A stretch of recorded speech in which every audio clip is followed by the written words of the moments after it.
What a crowd. Mr. President, Prime Minister, ministers, Commissioner, ladies and gentlemen, on behalf of the ICDS, welcome to Estonia and welcome to the 10th Lennart Meri conference. And this is indeed a jubileum. Now, if you are a real fan of the conferences and you count, then there is one conference which was a bit smaller because of the enormous ash cloud. So many of the enthusiasts didn't arrive here. But we still count it as a conference, so it's the 10th jubileum. And we'll come back to this issue. Looking around, I have no doubt that we will have very fascinating 3 days with good debates.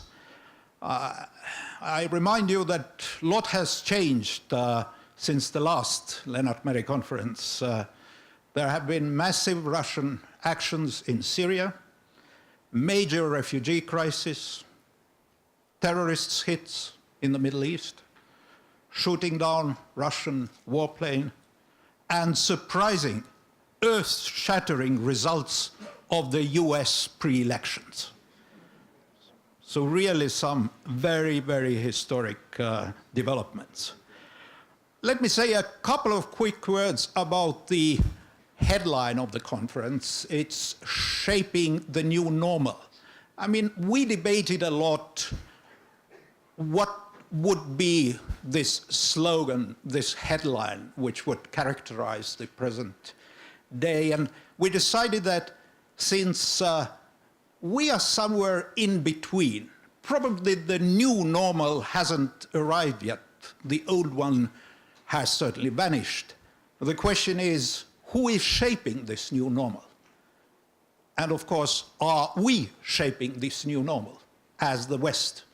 Or are we just waiting for another hit from a dictator or from a terrorist? What is our role? Are we taking initiative?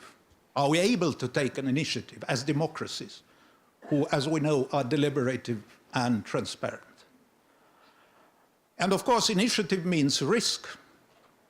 The question is, what are the values we are still ready to take risks? Is Europe that idea? Is Europe the idea where our publics are ready to take risks? So these, and certainly other issues, I hope will be on the forefront of this year's 10th Lennart Meri conference. And without further ado, I will give the floor to Stephen Erlanger, whom you all know, a very famous journalist from New York Times, and an extremely distinguished panel. So the floor is yours, Steve. Thank you very much. Thank you.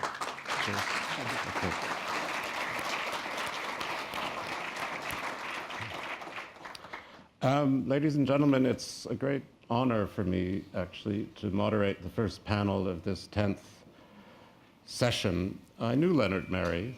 I interviewed him a number of times when I was based in Moscow. He was a very impressive man, and he's one of the reasons that I come.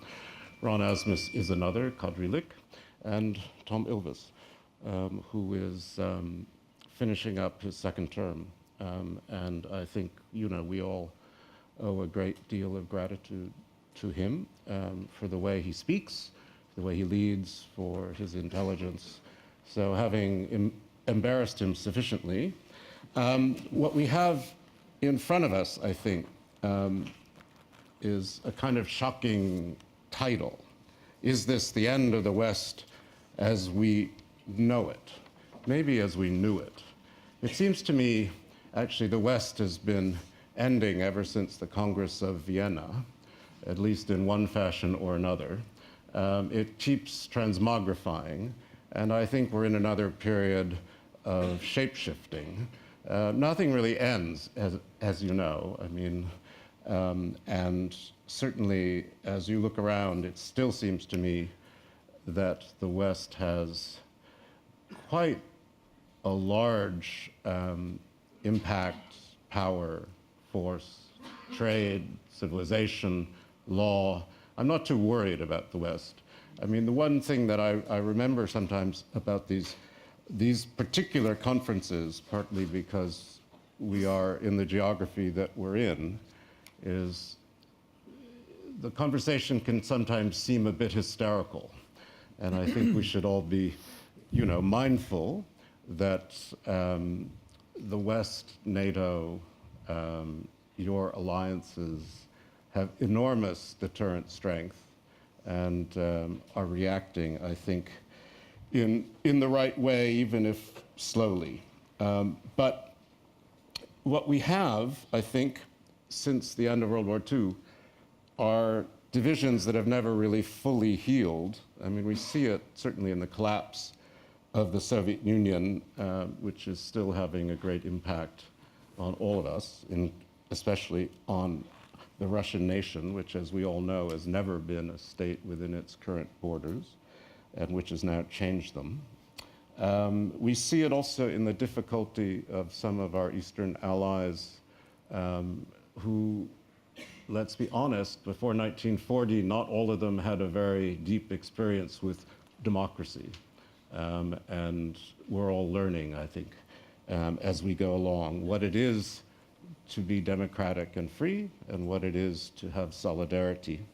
And we see a European Union that seems very shaken by lots of challenges, some of them internal, due to the euro, many of them external, due to the neighborhood.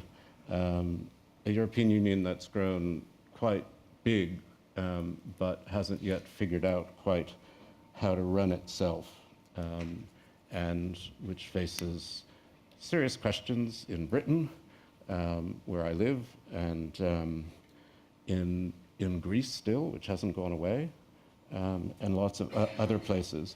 And my own country, the United States, remains enormously powerful, but it may be we're going into a period where, though it's powerful, it is less willing to use that power, and less sure of itself, and less sure that what it is using that power for will produce ends that are more coherent, safer, less catastrophic than what happened before. I think that's one of the great issues of the Obama presidency. And we'll see. I mean, let me be the first to use the word Trump, but I hope we won't spend too much time on it yet. But what we have in front of us for this first panel is quite an extraordinary group of people.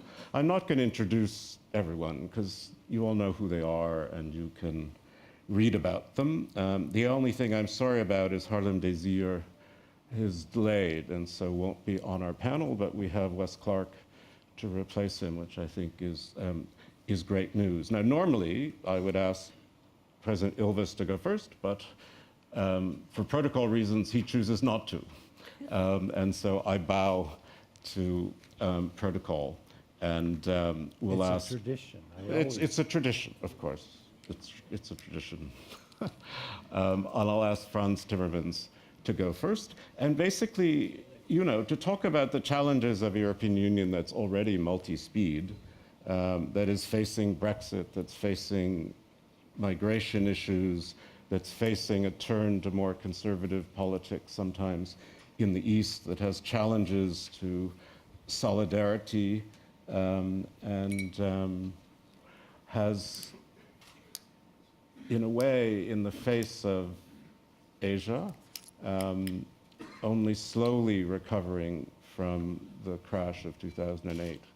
So, Frans, please. The last thing I'll just say, I'm going to ask people to speak, for 8 or 10 minutes, because I'd really like to open it up to all of you.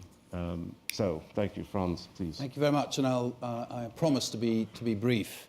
When I was listening to you in your introduction, I was reminded of a speech by one of your colleagues in the United States, a journalist and editor I've admired for many, many years for what he's done, Marty Baron of the Washington Post, who last week had a speech that really, really struck home, where he talked about the nature of politics in the Western world, where he said we're moving away from dialogue, we're moving in a direction of strong declarations, of creating myths, of spreading lies, of not being faithful to the truth.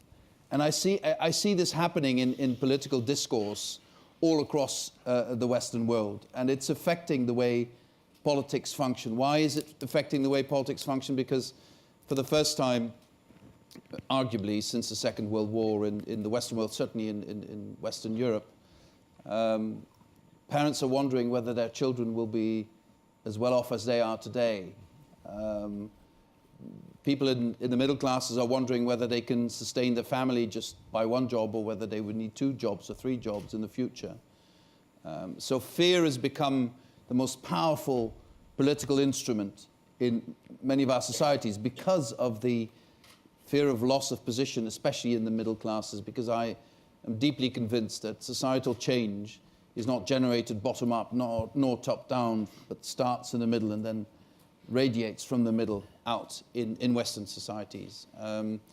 So I think what we see, the time we're going through, is a time of change without knowing, you know, it's not change with the expectation of spring breaking out, but it's sort of Game of Thrones, winter is coming change. And so we need to handle that. And we have not been providing convincing answers to that. And many of us in traditional politics have gone from, you know, projecting an idea about the future to defending the present, which will only lead to us being able to slow down decline rather than embrace growth. And so this is what we need to do. We need to find a project that would generate growth, both politically, economically, socially, culturally, at a time when we are hit by crises. I think there's accumulation of crises, ending with the migration issue, with the refugee crisis, which sort of is the final blow to self-confidence, especially in Europe.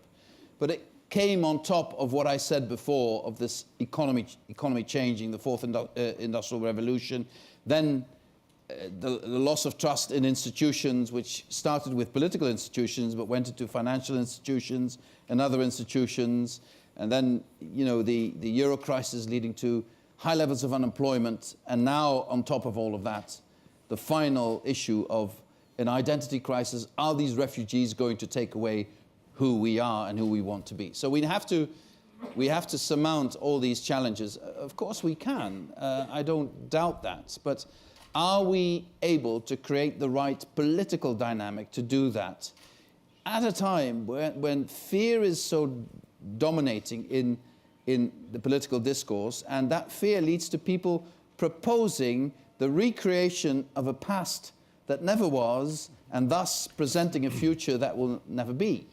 And this is also something we need to break out of. Let me move to another subject now quickly, because otherwise I'll be speaking too long. At the same time, to make it even more interesting, Europe is waking up to the fact that it has to take geopolitical responsibility on a number of levels, and that the European Union as a project is no longer a win-win proposition for everyone. So that there is a cost involved in being member of the European Union, that solidarity is not just something that will be given to you automatically free of charge, but that somebody might ask you to show some solidarity that you're not really willing to do, or that is painful at home. So the fundamental question for the European Union is, are we able as a political class to defend the fact that to make this work, sacrifice will be necessary in political terms, in strategic terms, in economic terms, in social terms? Are we able to recreate the sense of community without going back to this erroneous definition of community, which is a community based on ethnicity or religion or nationality, but a community based on openness towards diversity? The fundamental question for Europe is, can we deal with diversity in our society? Or do we believe those politicians who want you to believe that you can unscramble scrambled eggs, which I think is very difficult to do. And if you try it, you cause accidents. And on geopolitical terms, do we understand that we take more responsibility for our own security? Do we understand that Russia will continue to be a challenge to our security for a long time to come? Do we understand that we have to have strategic partnerships with countries that we've liked to neglect or put into the corner like Turkey for a long time? Do we understand the consequences of that? And are we willing to accept the consequence of that and defend those consequences in our public domain?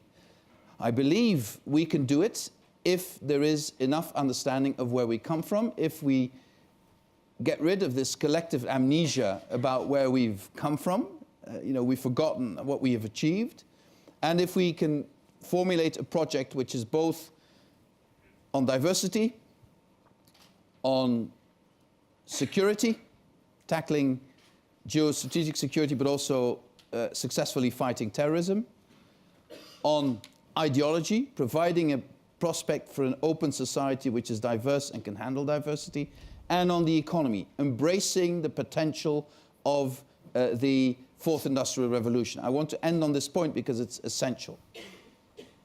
The only way Europe is going to surmount the slow economic growth, because if we don't change, best option for us is 1 to 1.5% on average annual growth for the foreseeable future, is if we make this change towards a sustainable circular economy, and we do that soon. And we can only do that on a continental scale because the actors in the world stage will be on continental scale. So the European Union is the instrument to do that. I think these are the propositions I would like to put on the table for a debate. Many other things can be said about strategic issues, but others are probably more competent than I am to go into that. Well, let me thank you for that, but also just ask you one other thing. Obviously, there's a lot of fear. We see it in America as well among a lot of middle-class people who feel the system isn't producing what it used to produce. We're not generating as much wealth as we used to generate to pay for all these wonderful social benefits that we have. You see it especially in Europe. But you have in Britain, this explicit question about membership, which, as you say, sometimes circles around nostalgia, but also circles around the fear of immigration, the other. What would you say what's the positive case you would say to the British? To sort of make them understand, from your point of view, that membership really is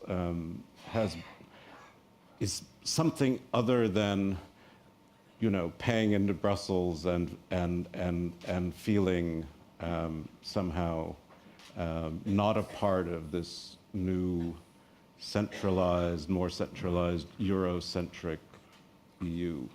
Well, one of the most beautiful British inventions ever is common sense. And I hope that common sense can play a role in this debate. Do you think you'll be stronger in facing the challenge of Putin on your own or in the European Union? Do you think NATO will be stronger with the UK in the European Union or outside the European Union? Do you think we can have a stronger position to look after our interests if China chooses to dump all sorts of stuff on our market with Britain in the European Union or outside of the European? These are very simple questions, and I think if common sense would prevail, then the answer to that question should not be too difficult. But I have to be very careful, because the last thing you need to do in the UK debate is go over there and tell them what they need to think. No. Which is why I didn't ask you to raising a few that. questions. Sure. Well, thank you for that. President Ilves, I was looking today at this great international competition, which is Eurovision. And Russia is up against Ukraine in the semifinals, along with Latvia, and Lithuania. Estonia, somehow, I suppose we shouldn't talk about that, seems to be missing from the competition. Anyway, I would like to turn to you. I mean, you are clearly on the front lines of a changing atmosphere with Russia. I mean, there's the East-West question, but perhaps I can also get you to talk about the Southern Rim too, and what NATO's challenges are there. But President, over to you. Mm-hmm. Well, I recently put out a benefit record of tunes, and if you listen to that, you'll see that the Eurovision Song Contest is not my thing, and in fact, I was going to say that actually the title is a little off because it's not the end of the West as we know it, but more like the REM song, The End of the World as we know it, because it's not only the West that is changing. I mean, clearly the expectations of Russia are also that it's an end of something. China has long had very different expectations. I mean, the peaceful rise and the restoration of the position it lost some 200 years ago. I think what we do have here in Europe is the end of the Fukuyaman dream, which, well, people have proclaimed that for a long time. Even I have. But I think that the past 2-3 years show that, in fact, this neo-Hegelian end state of liberal democracy for everyone is not, first of all, desired by everyone. And even here in Europe, it is not desired by everyone. And we have to come back to what it is that we want. And certainly we see in the case, in the popularity that we see of various parties that are decidedly illiberal, dubiously democratic, and also dubiously Western, their popularity is something that shows that maybe it may be the end of the Fukuyaman dream. I should, as a parenthetical note, say that it's highly redolent of Edward Said to talk about the Orientalist approach to that before World War II. It was just the Eastern countries that had problems with democracy. I think that if we know our European history, then we know quite decidedly there were bigger problems with democracy elsewhere among what are today known as the old nations of the European Union, but we won't go into that. But it is a very different world from the quiet optimism of 10 years ago. When I think back to the issues that we were whining about in the first Lennart Meri conference, I wish we had those problems. Are we going to have a two-speed Europe or not? I mean, is the Eurozone a qualification for decisions in the European Union? I mean, that's where we were. So I think that, yes, I do feel a certain nostalgia for the problems of old. We have today, a confluence of factors. Is it a perfect storm? I don't know, but certainly what I think is required of us in facing, first of all, the collapse of the post-war security architecture and the fundamental treaties that underlie them, which we continue to follow, meaning, UN Charter, Helsinki Final Act, Paris Charter. I mean, in its violation by Russia and the Anschluss of Crimea and its actions in Donbass, that, we still follow the rules, but what do we do with a country that doesn't do it? I mean, Immanuel Kant's perpetual peace was, perpetual peace came from everyone, what I interpret as democracies among themselves and a federation doing stuff, but he didn't really talk about what happens if you're outside that group. And when you end up with, some parties just throwing the rule book out, then we're at a loss. We don't know what to do. Now that we had that problem, Then we had the migration problem, which it has been exploited. I don't think it has spawned the rise of a hard right, but certainly it has been effectively exploited by, well, let's say, I mean, not very liberal democratic parties across Europe, without regard to old, new, east, west, north, south, to drive an agenda that is decidedly illiberal. Both of those I see as fundamental threats to the European Union.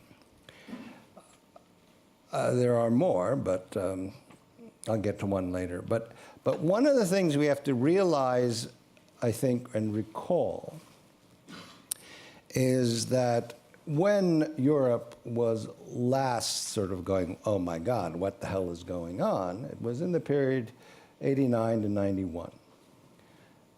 And then it took political will and leadership to create a new settlement, I mean, there's also the settlement that is under threat right now, but the post-Cold War settlement required considerable political will on the part of a number of European leaders who were willing to stake their political reputations on doing things that were very hard. I mean, suddenly you're going to tell, you know, Germans, Belgians, and French people that, you know, these Polish plumbers are coming in. I mean, some people didn't do such a good job, but I mean, you know, the Polish plumbers did come in.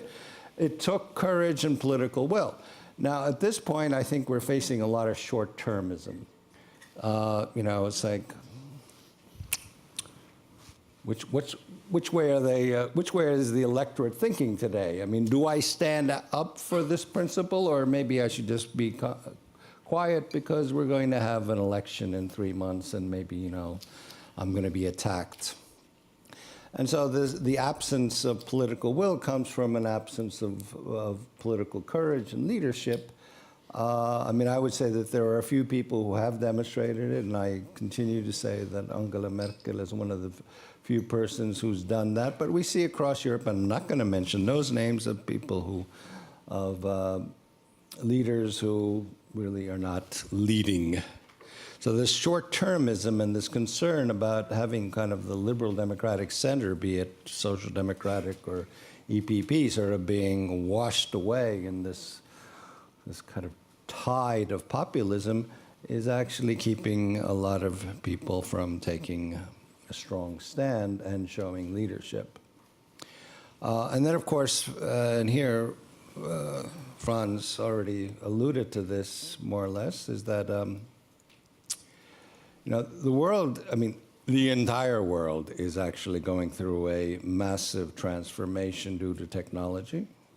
It is more rapid than ever before because basically the technology is improving at a rate of Moore's law, even if Moore's law is slowing down slightly. Nonetheless, it is exponential growth. And the Luddite tendencies that we see in trying to prevent technology-based solutions from taking hold in Europe is going, I mean, that approach is going to leave Europe behind. And I'm not only talking about the rise of China, because China can do things quickly because it has certain instruments that we don't, like telling people to do so. But I'm thinking even about India. I mean, India is a democracy. If India continues developing technology at the rate it's doing, and all the smart people in Silicon Valley from the subcontinent contribute to it, then we're going to be looking at a European future that not only has a lot of right-wing nuts running around in it, but we will also have a technologically backward museum that will have, basically, each of us has our old town here, and we have ours. But we'll have a competition between old towns, you know. Is it Brugge, or is it Tallinn, or whatever? But we're not going to be at the forefront. And so here, at least in terms of positive will, not only to deal with problems, but actually come up with solutions, we need to address the issue of technological change, and at a European level, not at the level of individual countries. I could go on, I won't do that, but I think touching those is enough. Thank you. Very good. I just want to come back and just ask you one quick thing. The NATO summit's coming up. I early forgot July. that one. Warsaw. Sorry. Right? No, it's okay. But I mean, of the plans that we all know about, I mean, more troops rotating, persistent rather than permanent, but pretty permanent, or certainly persistent. Do you think it's enough? Are you happy with at least the direction of travel? Or what is the thing you would most like to see as the leader of a Baltic nation coming out of The Warsaw? adoption of the paper, which has as one of its co-authors a co-panelist here, on the Baltic Gap, that would be pretty good. I'm in general pleased that, I mean, to quote Jonathan Ayall, head of the Royal United Services Institute, about 2 years ago in the Financial Times. For 20 years, we told the East Europeans they were paranoid, and now it turns out they were right. I think that admission is certainly useful. And when I talk about the end of the Fukuyaman dream, I mean, certainly that's part of it. I mean, if you look at it, if you look at sort of nationalist, crypto-fascist approaches to governance and attitudes towards other people, then I think that it's high time that the Alliance of Liberal Democracies got its act together. Thank you. It's the reason it's a good segue to General Clark, former NATO commander. As you look at where the alliance is heading now under a new set of circumstances, under a kind of poorer but more powerful Russia, or poorer and perhaps more dangerous Russia, who knows? What do you think about the direction of travel? Are you relatively reassured? Are you worried? Are you happy? General Clark, please. Well, there are a lot of issues, Steve, that you bring up. I'd like to first say, I'd like to thank President Ilves and the organizers here for this great conference. You know, Lennart Meri was a tremendously insightful leader. When I was NATO commander, I came here often and I sought his counsel. And Steve, when you ask that question, I look around this room, I see so many of us here who've been here for so long working these issues. Carl Bildt, my old friend from the Dayton days, just walked in. And Sandy Vershbow and Dan Freed and I were together in the room when Richard Holbrooke announced the change in U.S. policy that we would support NATO enlargement in 1994, from which a lot of this has come. So when you're in Estonia, you have to feel like you must be in northern Britain looking at Hadrian's Wall and thinking, how much further will this go? And maybe that's the essence of the question. So let me deal with it this way. The West and its post-Cold War euphoria was never quite as widely accepted as many of us believed. I did the first U.S.-Russian staff talks in Moscow in August of '94. I remember sitting there and the Russian general across from me in this dusty, old, worn-down Ministry of Defense building. He said, General, he said, I want to ask you, how soon will your NATO ships be in our port of Riga? I said, well, Riga isn't your port anymore. I said, but the more often you ask that question, the sooner we will be there. In 1995, as we were negotiating the Dayton Peace Conference, I went with Strobe Talbot, the Deputy Secretary of State, to Moscow. It was October of '95, and my counterpart in the Russian General Staff, a three-star general, pulled me aside and he said, through an interpreter, he said, we know what you Americans are up to. You're coming into our part of Europe, and you say you'll be gone in a year, but you won't be. I said, no, I promise we will be. We've already testified in front of Congress. You know, we'll only stay in Bosnia for 12 months. It's a promise. The president's making it to the Congress. He said, please, he said, we're Russians. We understand you, but we would do the same thing in your position. So there was never a real agreement. There was an acquiescence. And when the operations started in Kosovo, where we aimed to stop Serb ethnic cleansing, of course, the Russians rushed in to try to negotiate something, and then they wouldn't talk. I remember speaking to Secretary of State Madeleine Albright about 10 days into the conference, and she said, Wes, she said, it's up to you with your bombing to stop this. And I said, it's not going to be stopped by bombing alone. We have to have diplomacy. And she said, what are we going to do? The Russians won't even talk to us. And so Secretary Albright, President Clinton, and the team put together a team of Finnish President Ahtisaari and Viktor Chernomyrdin from Moscow, and they went in on a series while we intensified the bombing. And yes, we did get it stopped. And we saved 1.5 million Albanians. They went back to their homes. The Serbs left Kosovo. And we all know that eventually Kosovo became an independent country.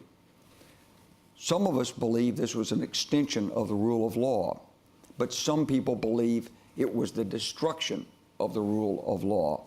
And it's often used as a precedent to justify the opposite behavior. So today we're in a position where Putin has taken Crimea.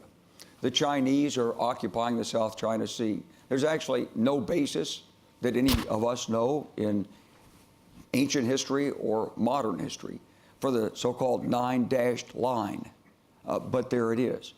And it's being challenged in the World Court. And what will this do if the World Court says there's no basis for it in international law?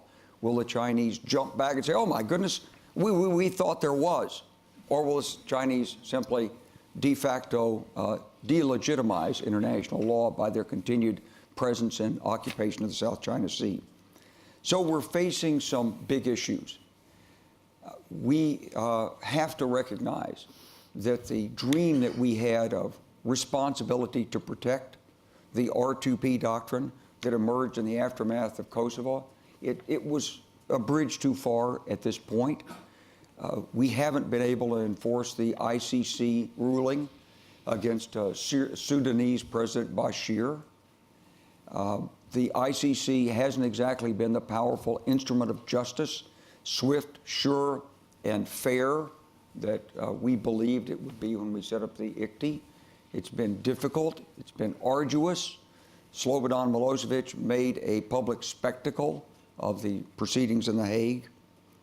So the rule of law, its extension, and the future of the West remain to be determined. We don't know where that's going to go. But we do know this.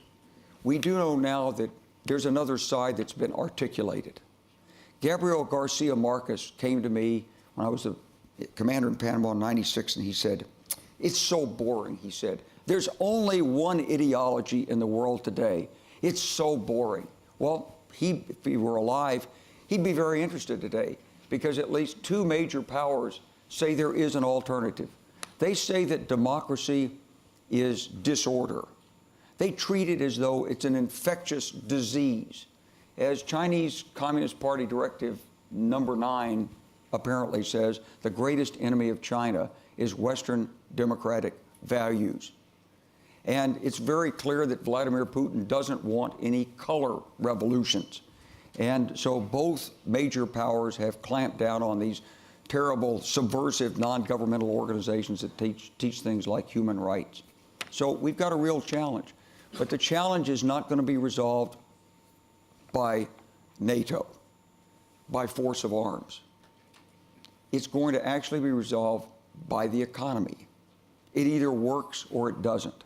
And so I want to come back to the earlier comments. I think if you look at the American election, what you see is how democracy is difficult, and it is. It's like, in America, it's like a reality show. That's why you have a reality TV star leading one party. I'm just waiting to get to Naked and Alone. So it's headed that way. So what brought us to this precipice is the economy. We're at the end of an era, at the end of a 40-year period in which you could believe that, in accordance with the shareholder theory of value Milton Friedman's theory of monetarism, Lewis Powell's theory of the corporation as a person, that low tax rates, low interest rates, low inflation rates, and more open trade would be good for everybody. Hasn't worked.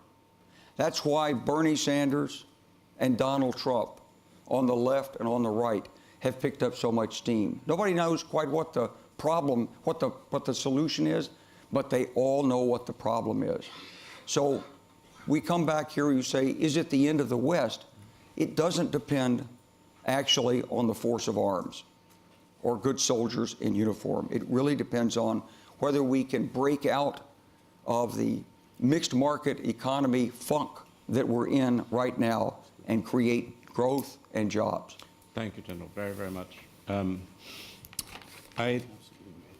going to turn to Constanze, because sometimes I feel actually the fate of the West isn't about the United States, it's about Germany. Oh, dear God. Sort of where Germany goes, the West goes. No, I understand. And we've gotten so used to Angela Merkel as kind of leading from not the middle, as von der Leyen said, but actually from the front. We've gotten so used to European Council meetings where everyone waits to see what she has to say. And rightly or wrongly, she's weakened herself. That's obvious. The question is, for how long? The question is, does it matter?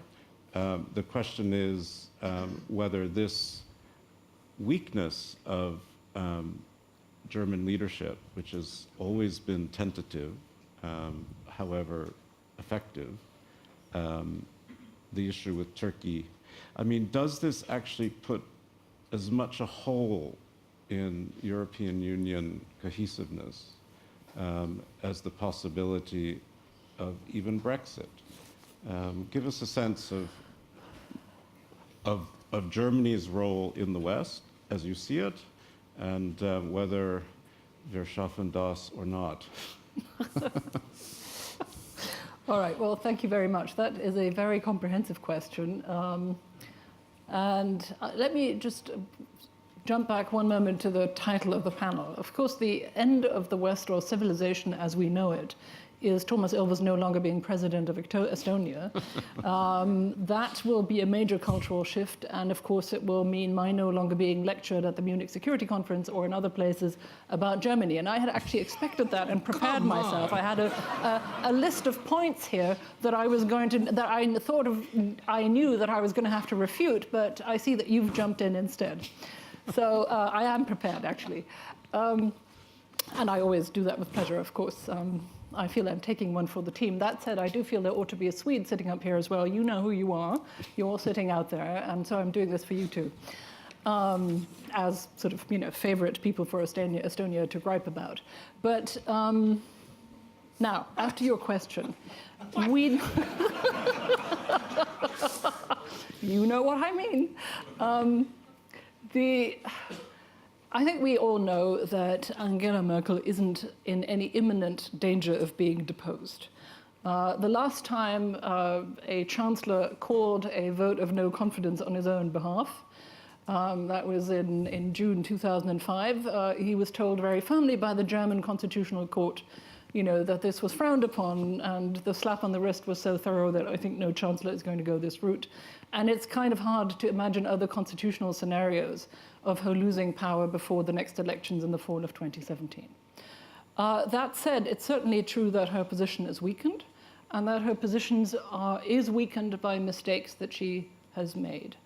And it has, I think it has certainly encouraged populism, and the rise of populism and populist parties, their electoral success in the last Länder elections has changed the political atmosphere, it has changed the conversation, and thereby the space in which she can operate. All that's true. That said, I want to also make it very clear that I still think, she has to be applauded, and I applaud her as a German for the stance that she took on refugees. And in principle terms, I think that that is really something to be proud of. That said, I also thought at the time, and continue to think, that she made an enormous mistake in not, when saying wir schaffen das, in not adding immediately an explanation of how we were going to schaffen das. And that took a very long time, and it's clear that a lot of Germans and other Europeans are not fully persuaded by this. I agree with Frans Timmermans that I think that as a European Union and as European nation states, we ought to have the capability, political, economic, and social, and I think in the end we will have to manage it. But I think we're the ones who are under an obligation to convince our own national publics, the European publics at large, and the rest of the world, that we can manage this, that we will not go under, that the European project will not fall apart, and that we will remain trustworthy and capable allies. Yeah, that obligation is firmly on us. Yeah.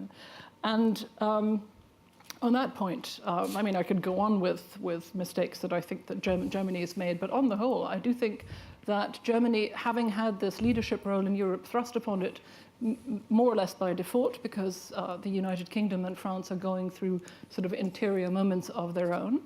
I think that for the last 2 years or so, the Germans have made a very creditable attempt to take on this role in variable ways. I take the Foreign Ministry review very seriously. I take the Defense Ministry review very seriously. We're increasing the defense budget for the first time in decades. We're even increasing the size of the armed forces. And you will have noticed that Germans are not rioting in the streets about this. All of this is news, actually. I think we're playing an important role in reassurance, et cetera, et cetera. Now, again, I can rattle off half a dozen mistakes that have been made in the process. Presumably people will agree with me here. But the real problem is another one, and is that Europe and the European project is not constructed in such a way, nor should it be, that it is healthy and possible for one nation to be the de facto leader or hegemon for a long time. And I think we are looking at a very, very serious divide in Europe, economic, political, and indeed in terms of security, threat perceptions. The economic is north-south, the threat perception is east-south. There is an economic situation which both of you have alluded to, where for the first time we're seeing people who feel, entire swaths of our populations who feel they're being left out of the project of liberal democracy, and therefore have come to feel that it is not for them. And that is entirely our responsibility to correct. And if we don't manage to fix these clivage, as the French say, if we don't manage to bridge these divides, then indeed the European project is in great trouble. And Germany must play a role commensurate with its size and its power, but it can't be the only one. It needs to, I think, develop a different leadership style in order to make others want to play with it. But I also do see a role for other countries here. I bloody well hope the Brits aren't going to leave. It would be a tragedy if they did, for all of us and for them, frankly. And I also wish, since we're here in Tallinn, I wish the Finns, the Swedes, and the Norwegians would just get over it and join NATO in the EU for us to be able to, close ranks. Thank you. Thank you. Very good. Tom, did you want to come back? Yeah. Okay. Just a few things. One is that after a panegyric to Angela Merkel, I don't see why you say that I criticize Germany. But well, normally you do. This was an exception, but... Secondly, I will be at the Munich Security Conference next year, even if I'm not president. Mm-hmm. So I look forward to you'll get it anyway. But the 2 points I said, the big change, and I think this is where Germany is showing where things are going. One is the confluence of AfD and Die Linke. I mean, having the same positions, hard right, hard left. It used to be a cliche, but in fact, we see it on the ground politically. And with this sort of mutual this adoration on both sides of Vladimir Putin and a strong hand and opposition to immigration is something which we see across Europe in different forms, but most strongly in Germany. And I think that's a tendency that we have to admit exists. And the other thing I would say that after the Lisa episode, without any schadenfreude, but after having been told that we folks are all making it up and we're paranoid, the massive disinformation that was directed at Germany at that time, I think also seems to have had a profound impact on the way people, both the elites and people in Germany see the situation. But perhaps I'm wrong, because you're always right. Oh, please, give me a break. Do I get a rebuttal or Sure, not? of course. Okay. On the I'm not always right. That was below the belt, I think. But on the AfD and Die Linke, Die Linke, I think there I really disagree with you, because actually I disagree on both points. But on the AfD, I think you're right. On the Linke, I think you're wrong, because the Linke has been getting astonishingly little traction out of what's currently going on. And in fact, I follow the Twitter feeds of some of Germany's Linke parliamentarians. And it's very funny. They've been looking longingly at the Bernie Sanders campaign and tweeting, amazing socialism in America, rather than, and of course, they're not getting any traction with people like Sarah Wagenknecht. The AfD, I'm far more worried about. The AfD, you get people crawling out of the woodwork who are very, very nasty. I have to say, the only thing I like about that is that they are now out in the open with their views, and they have to fight in the political arena rather than in the shadows. But these are very unpleasant people. Finally, on the point of the Russian propaganda in Germany, honestly, polls in Germany show that the Germans are unimpressed by this. Yeah, maybe the Russian Germans are a little more vulnerable to this. But you will know that all the polls show that, in fact, there have been specialized polls about the impact of Russian propaganda, and that people are onto this. I'm far more worried about, large proportions of Germans saying, we shouldn't defend the Balts in an Article 5 scenario. There, I think, really, the German leadership has some explaining to do why deterrence is necessary and defense is necessary under the current circumstances. And I also think that I would be much more interested to know, for example, why we are resisting an anti-corruption policy that is much more open about naming and shaming European, including German banks, who squirrel away the funds of Ukrainian and Russian oligarchs. So I think that's a little more important than the other stuff. We've got about half an hour left, and we have some bigger themes that we can go to, and I'd love to get some questions from you to the panel. What I would ask you to do, I'll probably take 3 at a time, and it's very hard to see, so just Indeed. When I can find you, please stand up and James identify Kerr yourself. in the corner there, and waving his hand. And we'll take 3 at a time. Yeah, James, I see you. So, is there a microphone coming? Yes. No, wait. Behind you, wait. James. Over there. Thank you. Thank you very much, all of you. There's a paradox, isn't there?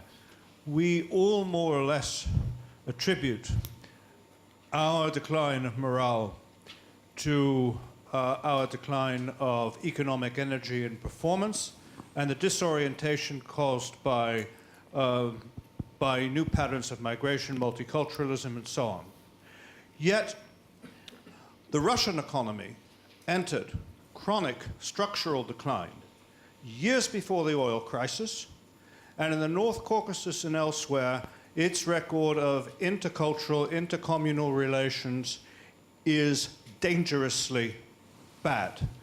Nevertheless, its leadership has been pursuing a purposeful, tough, aggressive course designed officially to not only to restore Russian influence, but to change the entire international order and create a new Yalta in Europe. Its leaders are not afraid to take risks, and its population is reconciled to sacrifice. So we come back to the basic question, I think, which is why at a time like this is the West unable to produce leadership and strategic thinking? Thank you. Okay, let's hold to that. And is that Andrei Ilarionov that I see? Yes, please, could you? Yes, Andrei Ilarionov. Speaking about new normal, for a number of years, the Kremlin leadership was trying to revive the concept of sphere of influence, of sphere of privileged interest, of all these policies towards neighbors. And based on recent remarks of President Obama, it seems that this concept of spheres of interest looks like having support from Washington, at least when President Obama was talking about Ukraine that is failing to exit Russian sphere of influence or something like that.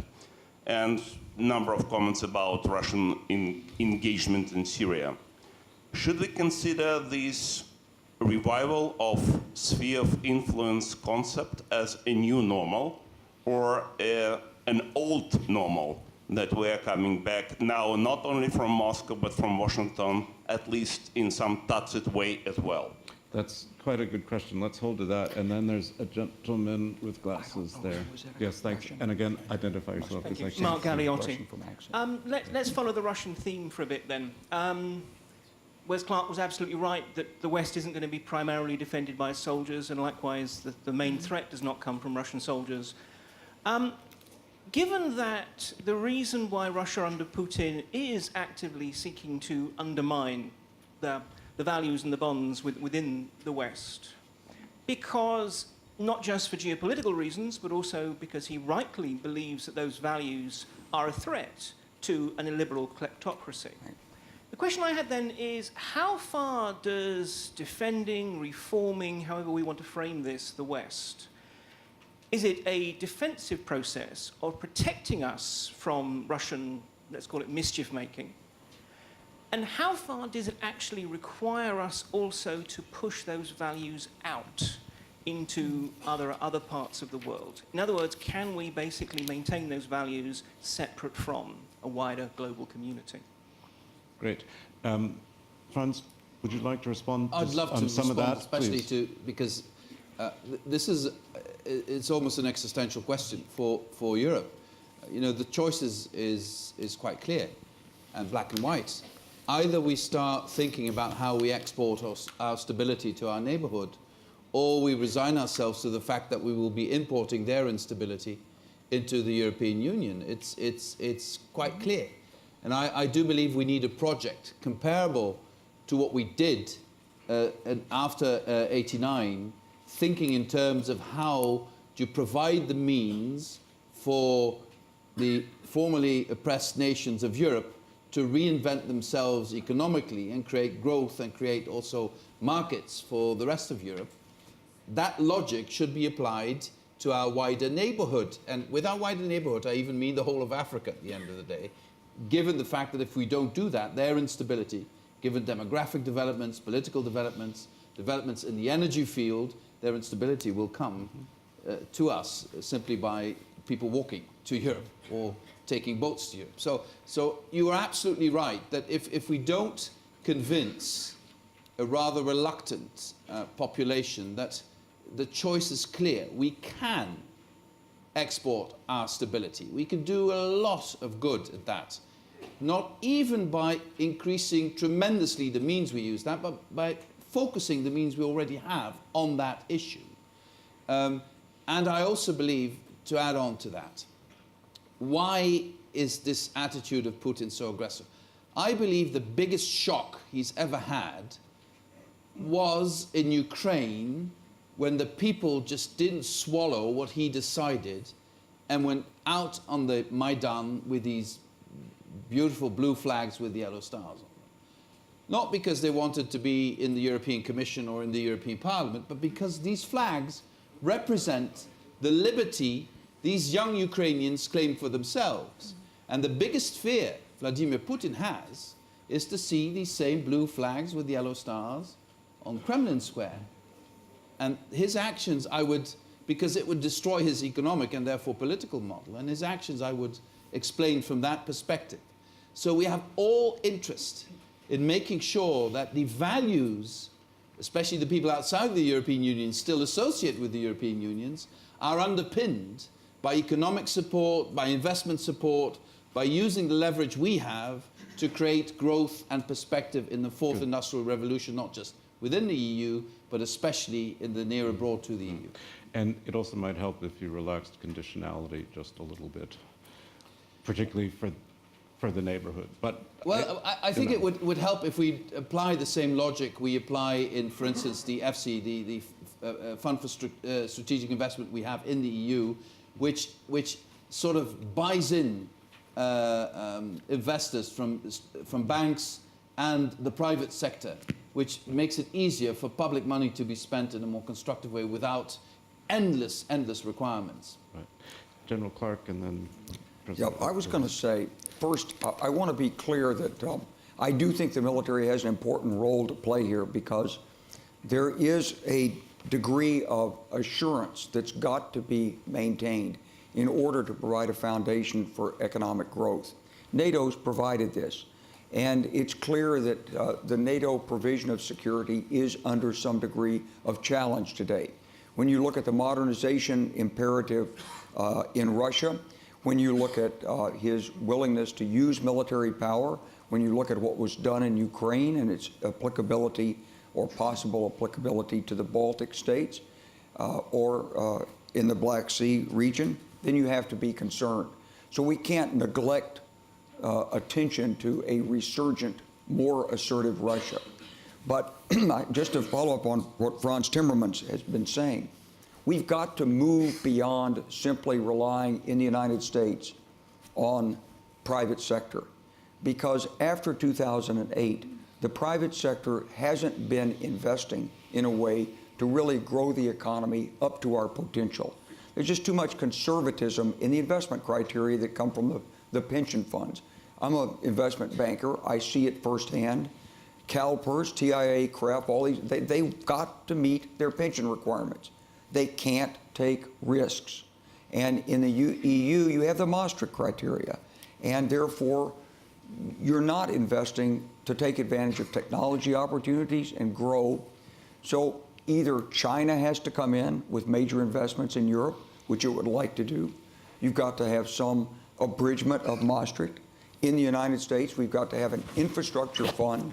We've got to put some other big projects up. God knows, I hope it's not renewed defense spending alone that becomes the economic impetus, because we can do so much better. Great. But we've got to break out of the, let's call it doldrums, that have led to incredible income inequality and a feeling on the part of the middle class that it's falling behind. And not just a feeling, it is falling behind. Great. Tom.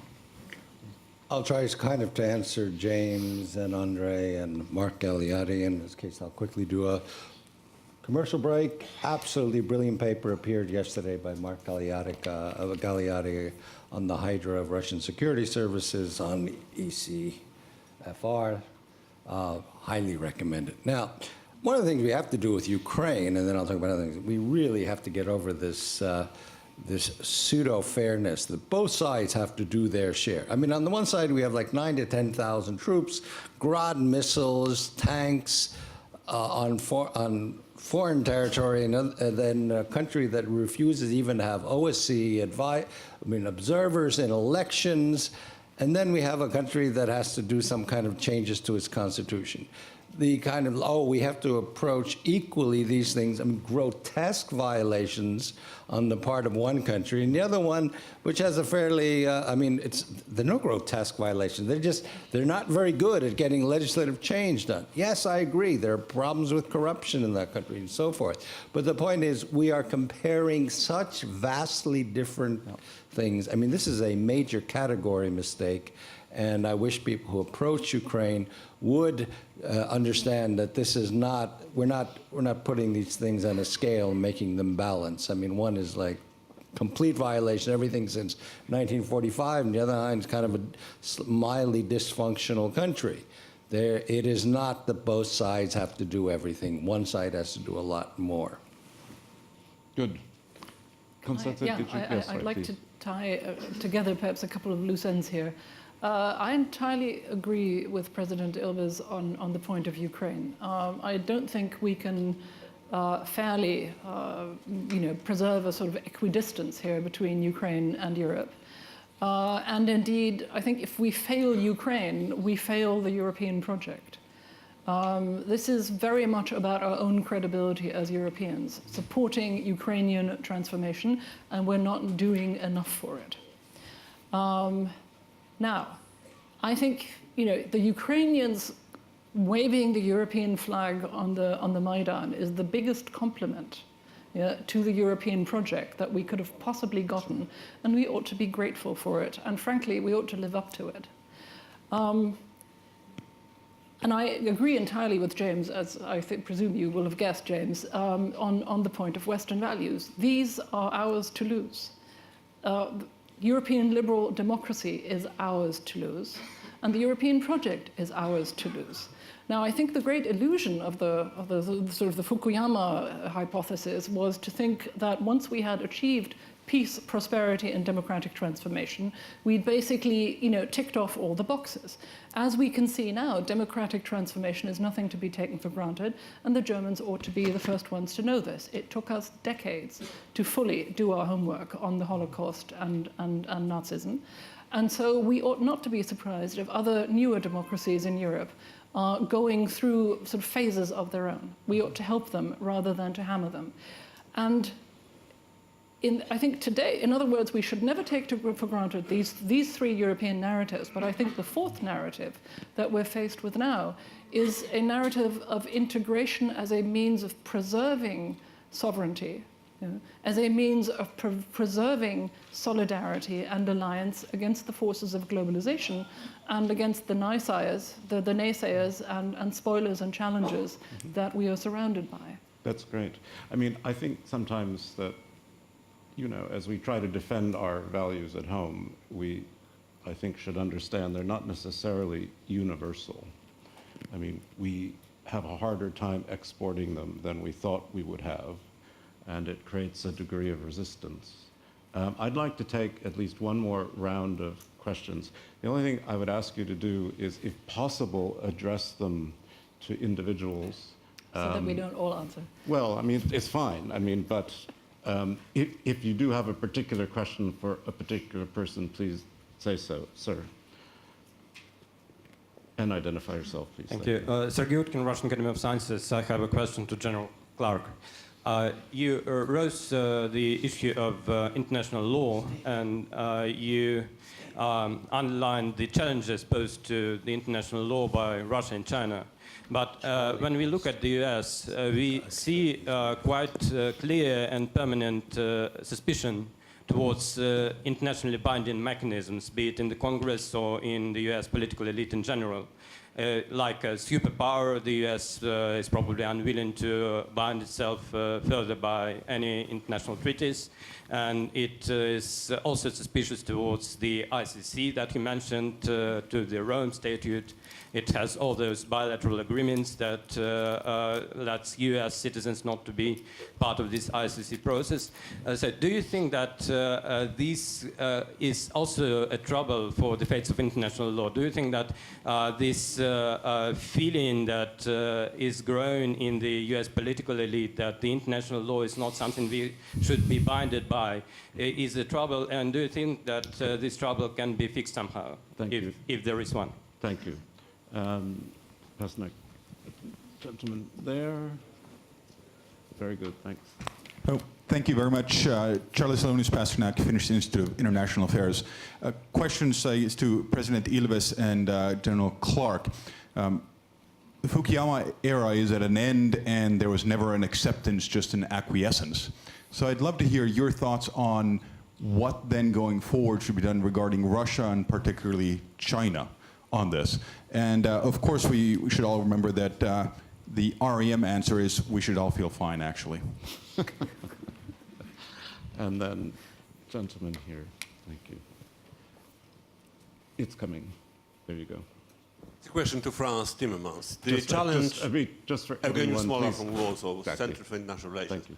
Challenge to the cohesion of the European Union doesn't come only from the outside. It comes also from very much inside. As one of the members of this conference have mentioned several times, there is no one model of democracy. However, there was a certain consensus on what liberal democracy actually means. Do you feel it's being challenged now? by different forces, especially on the question of migration. I come from Poland, and we have our own challenges, as you well know. Yes. Yes, exactly. I know. Is there one more out there, or shall we go to our panel? Okay. General Clark, you asked a question. Sure. Why don't you? Well, first of all, with respect to the rule of law and the U.S. sense of exceptionalism, which is what I think you're addressing, we've always, in the United States, had a certain sense of exceptionalism, but just about every great power does, and certainly Britain had it in its day. And we've also had a strong streak of, let's say, nativism, in which we don't accept international law. 20 years ago, we were having trouble with UN control of peacekeeping operations, and we had to make exceptions so U.S. forces would never be under the command of a foreign commander. So that's grown and grown and grown. Is it a problem? Sure. We haven't ratified the law of the sea provisions, and yet we're worried about the South China Sea. Now, we behave as though we ratified it, but we didn't. So there are many different circumstances like this that we've got to work through. Personally, I was opposed to the invasion of Iraq. I thought it was a huge mistake. At the minimum, it should have had a second UN Security Council resolution. But even then, the planning was flawed, and the concept behind the mission was flawed. But we're going to have to live with that. We have to live with it as it is. We can't fix the U.S. sense of exceptionalism until we fix the U.S. economy. And that's the driving factor, as Frans Timmermans said, it's fear on both sides, economic fear, insecurities. So, I mean, yes, it's a problem, we acknowledge it, but we still got a pretty good thing going with the West, and we want to keep it going despite its imperfections. Now, with respect to going forward with Russia and China, with Russia, got to maintain the sanctions in place, got to maintain and strengthen deterrence. Because as Russia builds up its forces, and I'm going to use a dirty word here, and so I don't love the nuclear weapons. I've been one who despised them. But the truth is, the hardest challenge NATO ever faced was nuclear modernization in response to the SS-20. We do believe that the Russians have gone through a nuclear modernization program. We're going to have to look at it, understand its impact on deterrence, and consider what the appropriate response is. So we've got some work to do vis-a-vis Russia. China's a more difficult problem. If anything happens with the Chinese economy, everybody suffers. If China doesn't buy oil, if it doesn't buy iron ore, if it doesn't continue to produce things, it's so big a part of the world economy that the last thing we want is the dream that some Koreans have expressed to me. They said, you know, China is going to break up.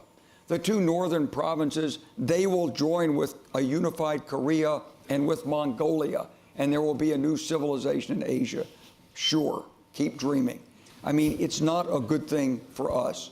But what we do have to do is help the Chinese restrain their own geostrategic ambitions.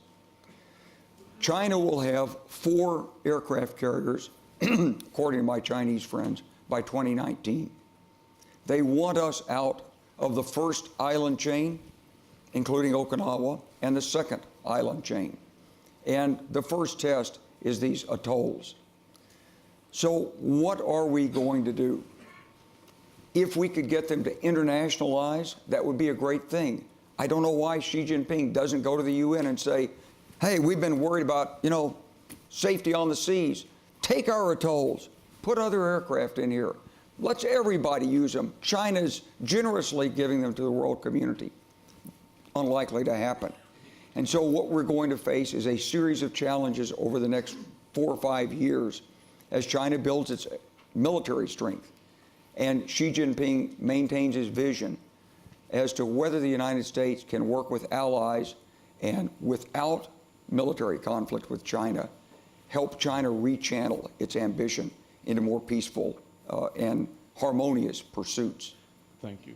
Other responses? Tom? Just to answer Charlie, well, I don't know, just a couple of years ago, government of a country nearby us had a new government. They said they didn't want to confront Russia. They wanted to democratize it.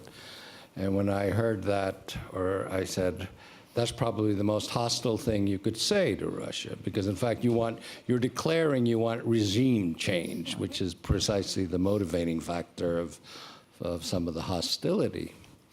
I think that we can.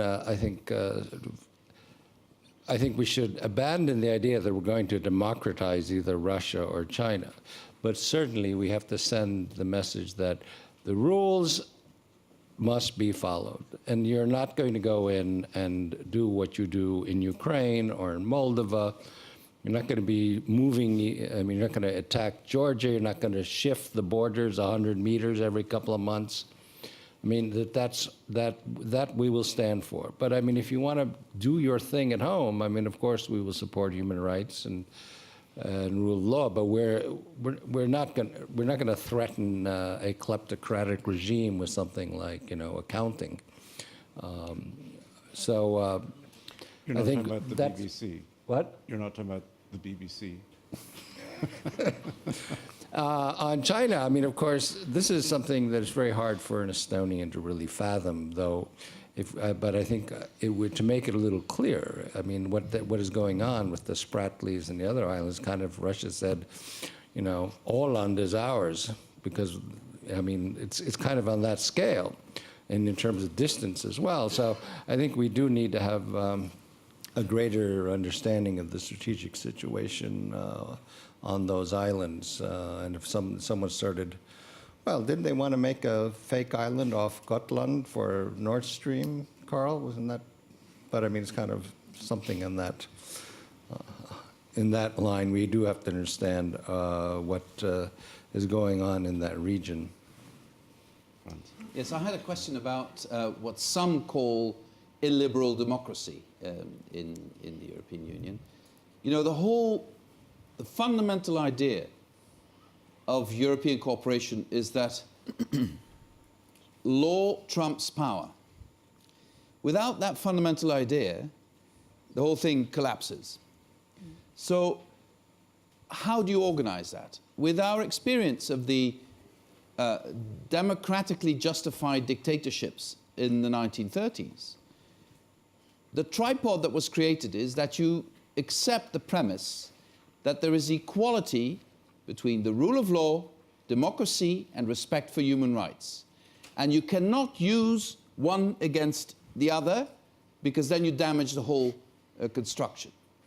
Now, those who believe in the so-called illiberal democracy say that the democratic mandate trumps all.